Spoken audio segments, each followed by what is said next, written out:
Imagine आपने दुनिया का बेस्ट एप्लीकेशन बनाया है। All tests are green, perfect build and no deployment errors.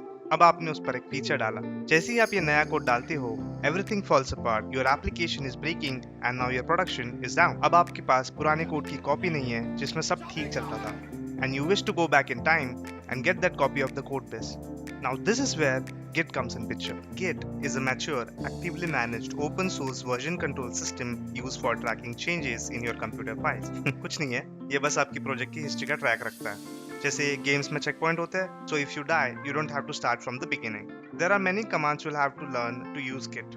इस वीडियो में हम GitHub का यूज करेंगे, जो एक क्लाउड बेस्ड होस्टिंग प्लेटफॉर्म है। Firstly, you'll tell your system who is doing the work here and give it your name and email. You can do that by using command called Git Config. Now you go to a folder and tell Git, hey, I want to start a new special place to keep my stuff. To do that, you use this command. Either you work on a project which is already on GitHub, you fork and clone or clone directly that project, or you make your own repo and push to GitHub.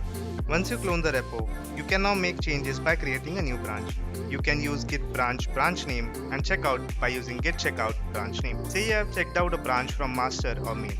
अब आपके पास उस repository की same copy है. And since you made a new branch, you have created a separate timeline for yourself, जिसमें आप अपने changes कर सकते हो. A commit is a snapshot of checkpoints in your timeline where you can go back in time if you want the previous version of the code base. Let's say this is my repo और मैंने HTML files में कुछ changes किए and now I want to commit these changes. So before committing, आप अपनी सारी files stage area में डाल दो by using Git Add. Then whatever in the staging area, you can now commit those changes by using git commit -m followed by the message कि आपने इस commit में क्या change किए हैं. Now you push your code to GitHub, syncing your local branch with the remote branch. You can do that by using git push origin branch name. Now you merge your changes into the branch of GitHub by raising a pull request. These are some commands that we use in day-to-day life, but if you want me to make a full video on Git, please tell me in the comment section. Until next time.